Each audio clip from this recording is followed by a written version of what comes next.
اور سندھ رینجرز اور پولیس کا کراچی کے مختلف علاقوں میں منشیات فروشی کے خلاف کریک ڈاؤن کا سلسلہ جاری ہے۔ گولی مار بلدیہ ٹاؤن گلبرگ اور ناصر آباد سے 9 ملزمان پکڑے گئے ہیں۔ ملزمان کے قبضے سے بڑی مقدار میں منشیات برآمد کر لی گئی ہے۔ گرفتار ملزمان کو قانونی کارروائی کے لیے پولیس کے حوالے کر دیا گیا ہے۔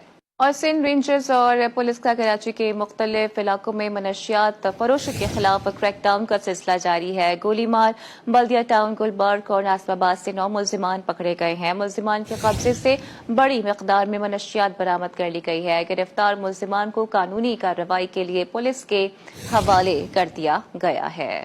اور سندھ رینجرز اور پولیس کا کراچی کے مختلف علاقوں میں منشیات فروشی کے خلاف کریک ڈاؤن کا سلسلہ جاری ہے۔ گولی مار بلدیہ ٹاؤن گلبرگ اور ناصر آباد سے 9 ملزمان پکڑے گئے ہیں۔ ملزمان کے قبضے سے بڑی مقدار میں منشیات برآمد کر لی گئی ہے۔ گرفتار ملزمان کو قانونی کارروائی کے لیے پولیس کے حوالے کر دیا گیا ہے۔